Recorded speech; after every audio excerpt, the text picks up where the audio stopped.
Halo Bray, kembali di Podstar, podcast Rada Tarakan. Nah, kali ini Bang Eru lagi mengundang, ini bisa dibilang yang akan berperan penting, memiliki peran penting di pemilu 2024 nanti. Ya, ini kita langsung undang aja Bang Dian Antarja SHMH. Beliau merupakan Divisi Hukum Pencegahan Parmas dan Humas di Bawaslu Kota Tarakan. Halo Bang, selamat pagi. Pagi Bang. Pagi. Gimana nih Bang, sehat? Alhamdulillah sehat. Alhamdulillah sehat. Apa nih kesibukan nih Bang?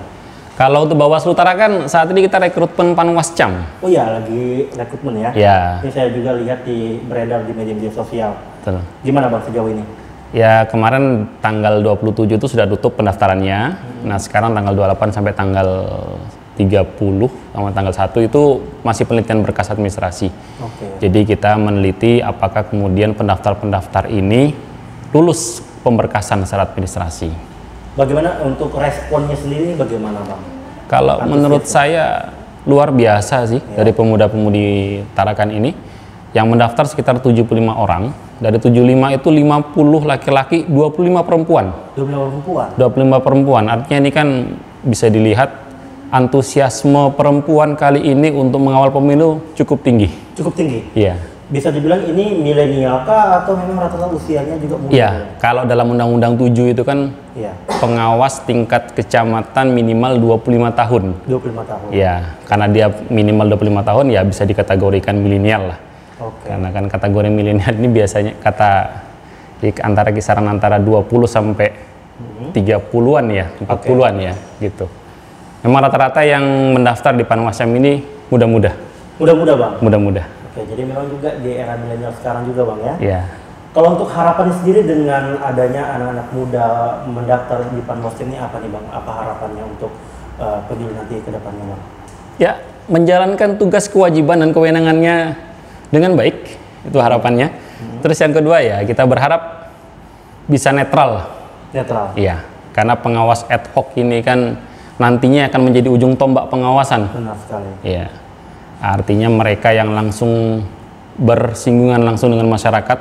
Salah satu Panwascam itu dia bukan saja mengawasi setiap tahapan pemilu, namun dia juga memiliki tugas diantaranya melakukan rekrutmen pengawas di tingkat kelurahan. Iya.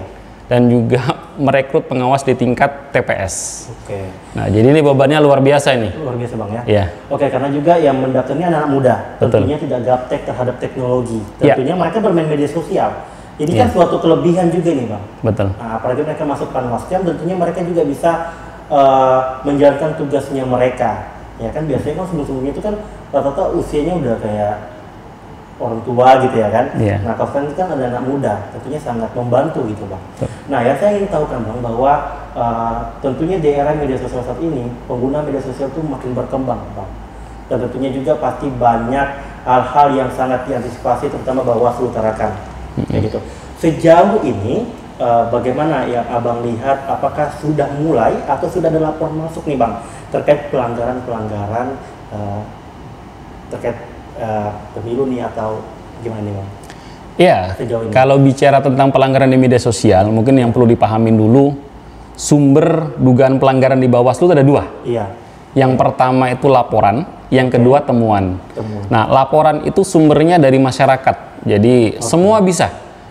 Termasuk Bang Luri ini bisa melaporkan kepada kita, nanti akan kita telusuri, kita investigasi, kita kaji. Nah, kemudian yang kedua itu temuan. Temuan. Temuan ini sifatnya hasil pengawasan aktif pengawas kita di lapangan. Ya kan, baik secara langsung maupun yang secara tidak langsung. Maksudnya secara langsung begini, ketika misalkan dia turun ke lapangan mengawasi tahapan, dia menemukan adanya pelanggaran. Nah, hasil pengawasan itu kan dia tuangkan dalam LHP namanya, form LHP. LHP itu adalah laporan hasil pengawasan. Nah, laporan hasil pengawasan itulah yang kemudian nanti akan dilakukan kajian hukum secara sistematis, apakah dia ada dugaan pelanggaran atau tidak. Kalau kemudian dia ada dugaan pelanggaran, nanti kita akan kaji lagi, dia masuk ranah mana dugaan pelanggarannya itu. Apakah dugaan pelanggaran pidana, apakah dia pelanggaran administratif, atau dia pelanggaran etik, atau mungkin masuk kategori sengketa proses, kan begitu. Nah, kalau misalkan dia yang tidak langsung seperti yang disampaikan tadi media sosial. Nah, ini bicara media sosial ini kan sekarang sangat marak sekali. Makanya kemudian dari Bawaslu Tarakan kita untuk rekrutmen ini memang salah satu bukan syarat sih sebenarnya ini kan, salah satu strategi kita itu adalah mengarahkan kemudian untuk mengisi angket, mengisi angket yang tentu saja menggunakan Android. Nah itu kan salah satu strategi kita untuk mengkalibrasi apakah orang ini gaptek atau tidak. Karena pengalaman kita kemarin di pengawas TPS 2019 atau 2018 itu kan kita kan sedang mengembangkan namanya pengawasan yang dengan menggunakan aplikasi. Nah, ketika dia pengawas tidak memiliki kemampuan teknologi yang baik, akan kesulitan melaporkan secara langsung. Berarti ini salah satu juga posyaternya harus gaptek, harus paham dengan teknologi. Harus paham teknologi, karena sekarang ini kan di RI ini sudah dikembangkan berbagai macam pengawasan aplikasi yang berbasis digital. Kita punya GoWaslu, kita punya Siwaslu, bahkan kita punya Form A digital yang sekarang sedang dikembangkan ini. Nah ini kan semuanya sifatnya ini berbasis teknologi informasi, yang artinya pengawas ini harus melek teknologi. Nah terkait dengan media sosial juga, mereka juga harus melek media sosial, mereka harus, jadi pengawasan tidak hanya di lapangan, turun ke lapangan, tetapi juga dengan Android, ya kan, dengan dia memantau berbagai macam aktivitas media sosial seperti IG, Facebook, ya kan, Twitter. Nah itu juga bagian daripada pekerjaan. Dan kemarin kita di Bawaslu Tarakan juga sempat memproses beberapa orang yang bersumber dari media sosial itu. Berarti begitu. Pernah kita proses. Ya itu juga hasil dari pengawasan secara tidak langsung kita lihat, ya kan. Kita cermatin memang di situ ada beberapa konten-konten yang dalam tanda kutip itu menyangkut isu SARA, keberpihakan. Apakah ini terkait yang laporan bulan lalu atau yang baru-baru ini atau yang gimana? Enggak, yang pemilihan kemarin dan pemilu 2019 begitu. Kalau yang saat ini kan kita tahapannya ini masih belum ada tahapan kampanye ya. Tapi apakah udah ada laporan masuk sejauh ini? Belum ada, belum ada. Gitu. Tapi kalau temuan-temuan gimana? Udah ada mengarah atau sejauh ini gimana? Gini, kalau dalam undang-undang pemilu itu kan yang bisa dijerat itu ada 3, ya kan? Peserta, pelaksana, dan tim kampanye. Nah, sedangkan saat ini masih dalam tahapan pendaftaran parpol, verifikasi, dan penetapan parpol. Dan saat ini, tanggal ini, bulan ini, masih dalam kategori verifikasi administrasi. Bulan depan verifikasi faktual. Artinya, belum ada peserta. Belum ada peserta. Kalau belum ada peserta, maka dipastikan tidak ada tim, tidak ada pelaksana kampanye. Nah, sehingga tidak bisa dikategorikan sebagai sebuah pelanggaran. Karena kita ada pelaksana undang-undang, maka kita harus mengacu kepada Undang-Undang 7 tahun 2017 tentang pemilu. Begitu. Tadi juga Abang sempat menyinggung soal saksi, kalau misalnya melaporkan. Misalnya saya ini menemukan, laporkan. Tapi memang yang kita ketahui bersama bahwa, dan juga masyarakat pada umumnya, untuk melaporkan itu yang pertama adalah malas. Udah tahu nih, malas. Yang kedua, takut. Ketika sudah melaporkan, apakah dia sebagai saksi akan terlindungi atau seperti apa? Ini tentunya kita akan mengantisipasinya juga, Bang. Ada 2. Itu gimana Bawaslu itu, Bang? Ya, ini pertanyaan bagus sekali ya. Kalau kita di Bawaslu Tarakan, ketika ada masyarakat yang melapor, kita memiliki kewajiban untuk merahasiakan identitas pelapor. Ya, itu tidak boleh disampaikan ke publik. Termasuk wartawan tidak boleh. Termasuk wartawan, ya kan. Nah, siapa yang boleh tahu di situ? Bawaslu dan Sentra Gakumdu. Nah, ketika dia masuk ranah pelanggaran pidana dan itu bentuknya laporan, ya kan, maka akan masuk ke dalam kajian Sentra Gakumdu. Sentra Gakumdu itu adalah sentra penegakan hukum terpadu. Di dalamnya itu ada kepolisian, kejaksaan, dan Bawaslu. Nah, kalau sudah masuk kajian itu dan itu melibatkan, sudah masuk ranah penyidikan, kan otomatis kepolisian terlibat dan harus akan tahu kan begitu.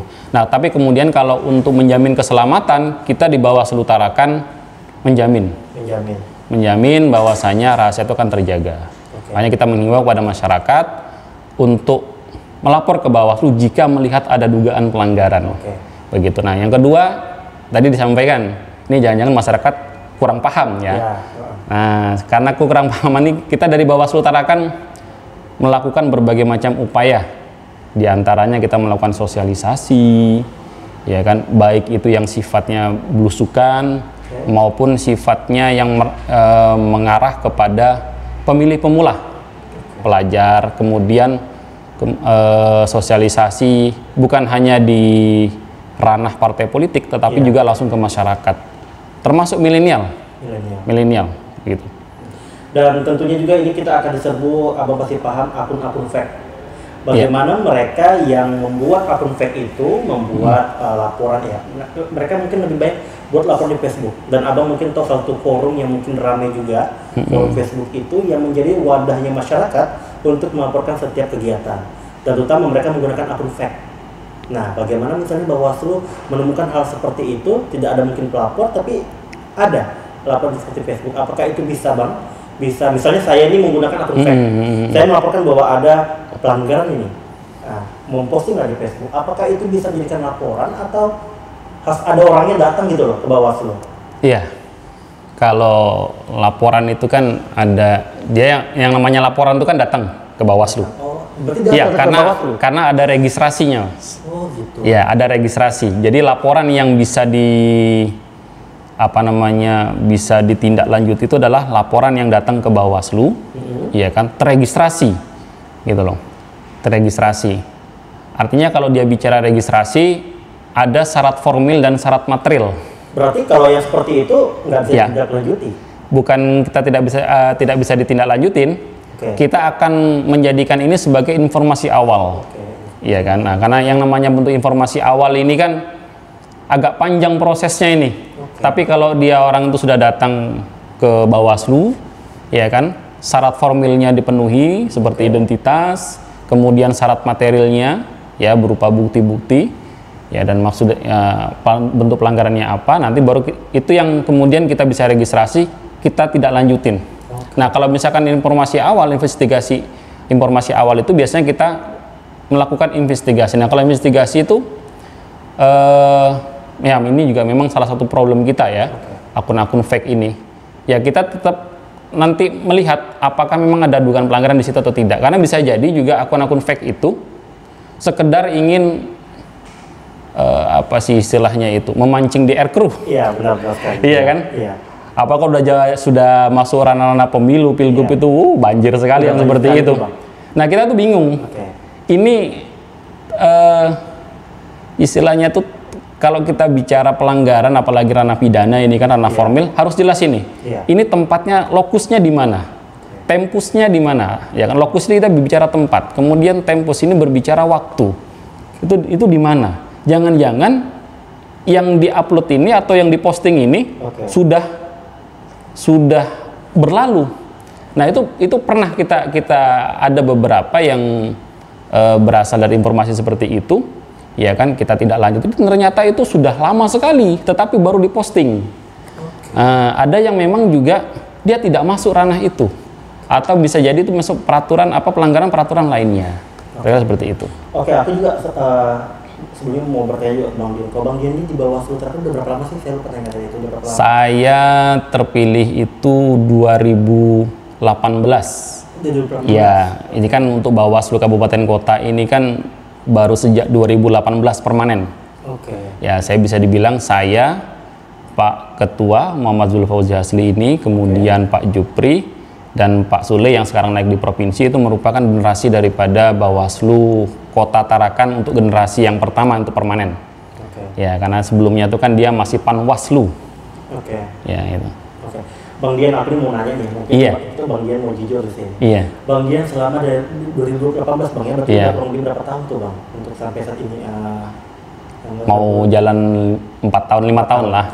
Bang, mungkin Abang bisa lihat di kalangan masyarakat dan juga bagaimana mereka ini melakukan pelanggaran secara langsung yang bisa kita lihat tanpa sembunyi sekarang. Nah, apakah Bang Dian pernah menemukan secara langsung di depan mata, melihat langsung atau seperti apa? Ada pengalaman-pengalaman nggak sih Bang? Kalau menemukan secara langsung temuan ya, kalau sifatnya itu temuan langsung, kita di Bawaslu Tarakan secara kelembagaan itu belum ada. Kalau dari saya pribadi saya pribadi. Tapi kalau informasinya, Bang, di sini ada informasi bagi-bagi uang, kita datang sana, habis. Hari itu juga langsung? Langsung hari itu juga kita datang. Nah, Bang, di kelurahan ini RT ini, sebelah sini nih ada nih, kita datang, ternyata nggak ada. Nah itu sering, apalagi udah masuk masa tenang itu sering itu. Nah, apakah juga Bawaslu Tarakan sudah memiliki zona-zona rawan ini Bang? Oke, ini lokasi-lokasi bakal rawan untuk mengantisipasi. Nah, ini juga berbicara terkait yang kita bilang strategi Bawaslu Tarakan untuk pemilu 2024. Jadi sudah mempunyai strategi-strategi. Salah satunya Panwascam, mengundang putra-putri kita yang sudah paham teknologi. Nah, apakah juga di Bawaslu Tarakan ini sudah punya zona-zonanya yang bakal ini yang rawan ini? Apakah sudah ada, Bang? Ya, ini pertanyaan yang menarik ya kalau kita bicara zona ya. Kalau bicara zona rawan kan kita berarti berbicara tentang kerawanan pemilu ini sudah nih ranahnya kan gitu kan. Nah kalau bicara kerawanan pemilu kan setidaknya tuh ada 6 poin. Yang pertama itu gangguan keamanan, yang kedua itu berbicara netralitas ASN, yang ketiga itu materi kampanye, yang keempat itu dia terkait dengan pandemik COVID-19, yang kelima itu hak pilih, dan yang terakhir itu tentang politik uang. Nah, kalau berbicara pemetaan atau wilayah, ya kan, kita tidak bisa menyampaikan daerahnya itu secara detail di podcast. Tapi ada. Ya, kita sudah melakukan pemetaan itu. Nah, cuman kita melaporkan pemetaan itu ke Bawaslu Provinsi. Nah, Provinsi kemudian meneruskan ke Bawaslu RI, yang kemudian dilahirkan dalam indeks kerawanan pemilu. Intinya sudah ada Bang ya? Sudah, untuk wilayah-wilayah ini ya. Memang itu juga yang menjadi concern daripada Bawaslu Tarakan, karena kalau kita tidak punya strategi, kita tidak bisa mengefektifkan pengawasan itu. Ya, meskipun tidak 100%, setidaknya kita bisa mendekati ke arah itu. Gitu. Tadi juga aku menarik yang 6 poin, ada ASN. Beberapa hari lalu sempat dimuat di media online, mayoritas dugaan politik praktis ASN terendus di medsos. Nah, itu gimana itu Pak? Ya, ini bicara ASN ini kan menarik sebenarnya. Ini kayaknya setiap ini pasti ada Bang ya? Betul. Ya, karena yang namanya aparatur sipil negara ini kan punya hak pilih, tetapi tidak boleh mengekspresikan pilihannya. Beda dengan warga sipil, termasuk saya, ya kan? Termasuk saya ini punya hak pilih, tapi tidak boleh mengekspresikan pilihannya. Nah, ketika dia punya hak pilih, biasanya kan kecenderungannya itu ingin tahu. Nah, sejak tahun 2018, 2019 sampai 2020 pasti akan terjadi pelanggaran. 2018 itu dari 8 pelanggaran, 4 diantaranya itu pelanggaran netralitas ASN. Ya, itu berdasarkan data Bawaslu ya.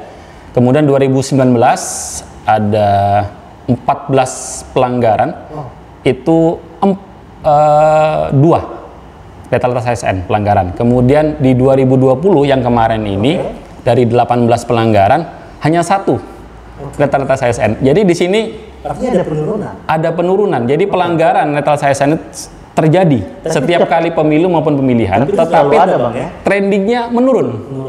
Nah, ini menurunnya trending ini kan menunjukkan bahwasanya aparatur sipil negara ini sudah mulai memahami tentang pentingnya netralitas ASN itu. Gitu. Makanya kemudian dari kita di Bawaslu kemarin kami menggandeng pemerintah kota, kita MOU dengan pemerintah Kota Tarakan, dan wujud daripada tindak lanjutnya itu kita kemarin melakukan sosialisasi netralitas ASN di Swissbell baru-baru ini.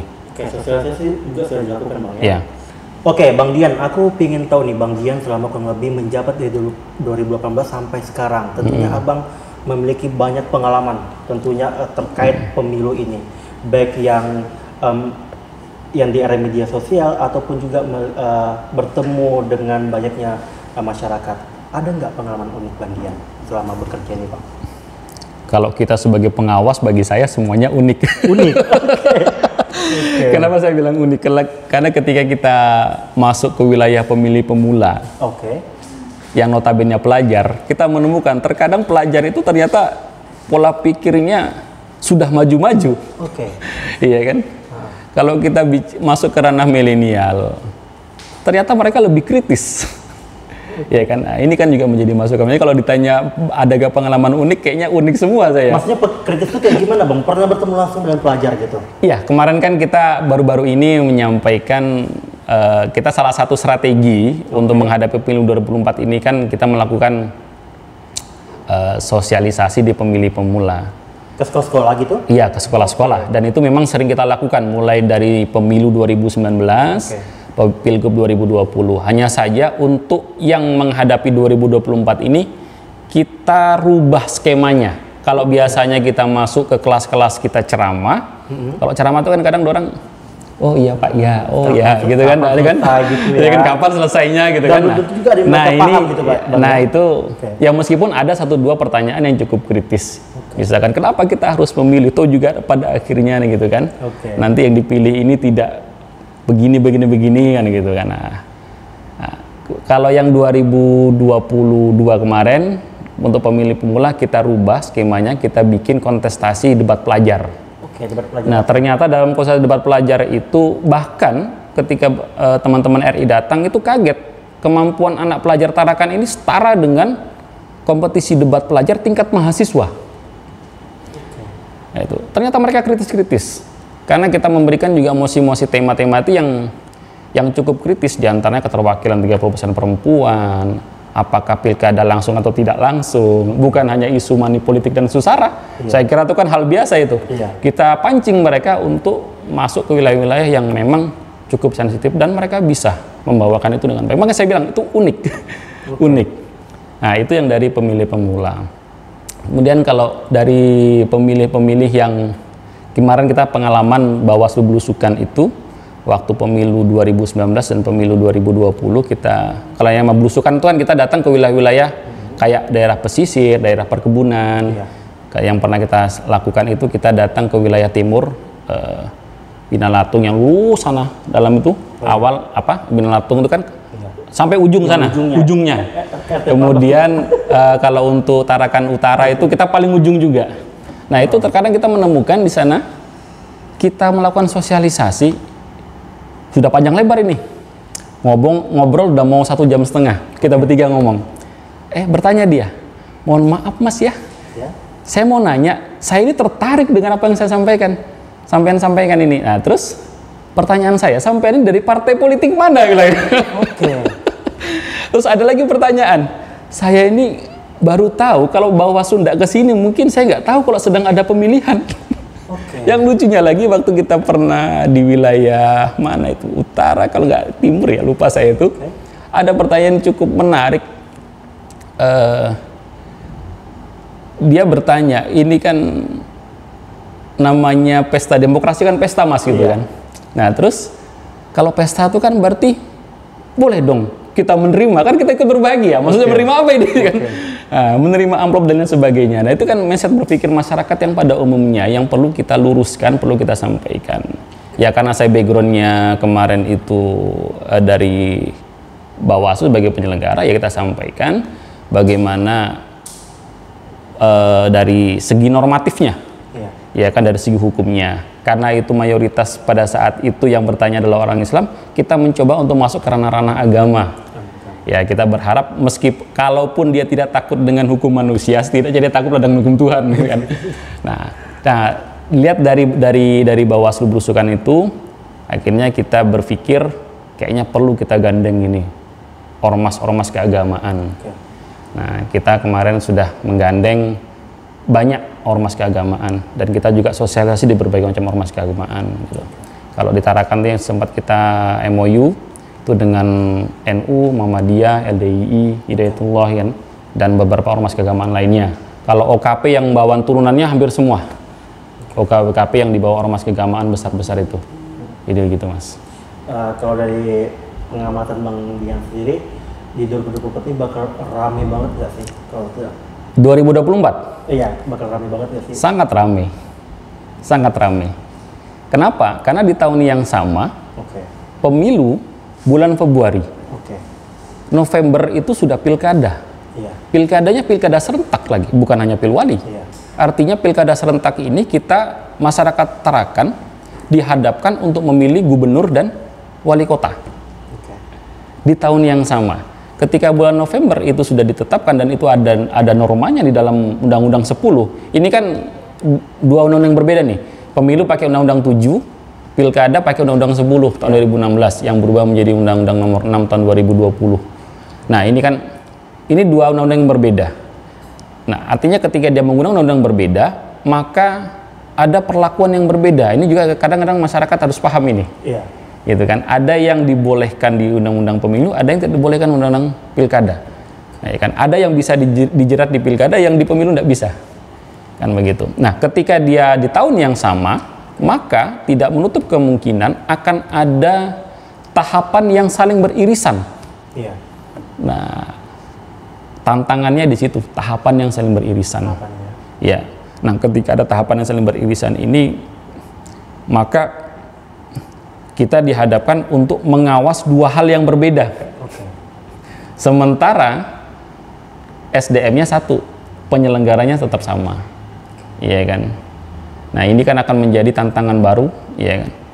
Nah, apalagi di 2024 ini presiden threshold-nya itu mengacu pada pemilu 2024. Iya.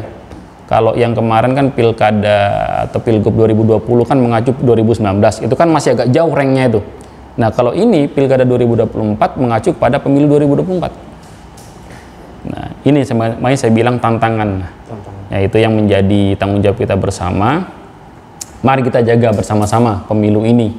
Karena kalau terjadi hal-hal yang negatif itu kan, maka yang rugi kita semua.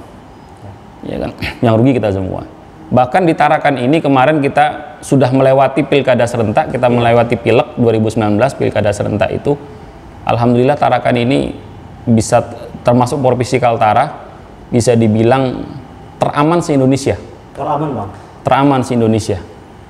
Ya, dan tentu saja ini berkat kerjasama semua pihak. Artinya komunikasi antara penyelenggara dengan semua stakeholder terkait itu bisa berjalan dengan baik. Artinya kan punya kesadaran dalam tataran elit politis, pemerintah, dan masyarakat. Dan kita berharap di 2024 ini akan sama. Ya, meskipun potensi-potensi itu ada. Potensi itu pasti ada. Karena ini kan pemilu. Bicara pemilu, bicara pemilihan ini kan kita bicara perebutan kekuasaan yang dilegalkan oleh negara. Iya nggak? Ya. Nah, artinya kalau ini adalah sesuatu yang dilegalkan oleh negara, maka ada aturan yang harus diikutin. Iya. Nah, makanya kita himbau kepada calon peserta maupun pada masyarakat yang berkeinginan untuk ikut berkontestasi, ikutilah aturan yang ada, jangan keluar dari norma yang ada. Iya. Gitu. Meski sudah ada aturan, ya orang bilang aturan itu dibuat itu dilanggar. Begitu ya. Oke, ini satu pertanyaan saya untuk Bang Dian khususnya secara pribadi. Capek nggak, Bang? Kalau dibilang capek, karena Abang masa nanti sampai tahun berapa, Bang? Saya 2023 Agustus. Oke. Ya. Selama itu gimana nih, Bang? Ya, kalau dibilang capek, dibilang lelah. Namun semua lelah itu terbayarkan ketika pemilu itu berjalan dengan baik. Ya. Terbayarkan ketika sudah tahapan penetapan dan pelantikan. Ya. Lega rasanya itu. Bang. Lega, iya. Ya. Karena kita ini kan pelaksana undang-undang. Tugas kita ini adalah menjalankan amanah undang-undang. Ya, jadi kita bukan pembuat undang-undang. Nah, sebagai pelaksana, ya kita yang kita kawal itu apakah kemudian tahapan ini sesuai dengan prosedur yang berlaku atau tidak. Ya kan? Tercederai apa tidak ini aturan ini. Nah, itu yang menjadi tugas kita, dan kita berupaya semaksimal mungkin ya dengan berbagai macam strategi agar kemudian undang-undang pemilu ini bisa berjalan dengan baik. Ya, menghasilkan, tentu saja kita berharap bisa menghasilkan pemimpin-pemimpin yang baik. Karena saya berprinsip bahwasanya ketika seseorang itu berkontestasi, dia mengikuti prosesnya dengan baik, maka dia akan menjadi pemimpin yang baik. Saya kira ini juga harus menjadi perhatian untuk masyarakat lah ya. Kedepannya ketika nantinya sudah masuk tahapan pemilu, maka masyarakat jangan sampai kemudian tidak menggunakan hak pilihnya bagi yang sudah punya hak pilih. Kenapa? Karena kita tinggal di Indonesia, kita tinggal di Tarakan, yang notabene siapapun yang nantinya akan duduk, kita akan merasakan kebijakannya selama 5 tahun ke depan. Maka dari itu gunakanlah hak pilih itu. Kalau memang punya kemampuan hak untuk dipilih, silakan maju. Itu kan hak konstitusi negara. Iya kan? Nah, ini juga mungkin bisa jadi pertimbangan masyarakat. Lihat itu jangan dari bajunya siapa, lihatlah track recordnya, dan lihatlah prosesnya dia selama tahapan kampanye itu, ya kan. berapa banyak pelanggarannya, bagaimana kualitas pelanggarannya. Iya. Ya kan, saya kira itu harus bisa menjadi bahan pertimbangan masyarakat. Ya kalau kita mau pakai bahasa agama itu kan pemimpin itu kan diukur dari 4. Ya. Sidik, amanah, tablik, fatona kan gitu kan. Kalau sidik itu kan berarti jujur, amanah, ya berarti dia menjalankan semua amanah yang dibebankan kepada dia. Tablik, dia bisa menyampaikan, ya kan, bisa berbicara depan umum, bisa peka terhadap masyarakat. Kemudian fatona, cerdas. Nah pertanyaannya, kita kembali kepada masyarakat. Pilihlah pemimpin yang 4 hal itu. 4 hal itu, Bang. Ya. Kayaknya itu menjadi penutup dan himbauan juga nih untuk masyarakat tentunya, Bang Dian. Betul. Bang Dian, terima kasih banyak ini udah hadir ke Portal. Kita kayaknya bakal mengundang berkelanjutan nih, kayaknya menarik ya. Ya, nanti tunggu waktu udah dekat ini kayaknya. Siap. Karena mungkin saat ini belum terlihat, tapi kayaknya menjelang dekat kayaknya udah mulai ramai nih, Bang ya. Siap. Berarti ini panwasnya udah mulai berjalan terus nih, Bang ya. Dan juga sosialisasi berjalan terus nih. Ya, kita kan pendaftaran baru ditutup kemarin tanggal 27. Ini masih penelitian administrasi. Nanti kemudian kalau emang sudah selesai penelitian administrasi akan kita umumkan. Iya. Mana-mana orang yang lulus secara administrasi, baru kemudian tanggal 14, 15, 16 itu kemungkinan kita akan tes. Nah, tesnya itu menggunakan perangkat komputer secara online. Ya, nah ini juga kepada pendaftar, kalau dia tidak terbiasa, bisa berat ini. Iya. Iya kan. Gitu. Oke, itu tadi perbincangan saya dengan Bang Dian Antarja dari Bawaslu Tarakan selaku Divisi Hukum Pencegahan Parmas dan Humas. Sekali lagi terima kasih, Bang, udah hadir di Portal. Sama-sama. Tarakan. Next kita akan undang tokoh lainnya dan juga masyarakat. Sampai jumpa di Portal selanjutnya.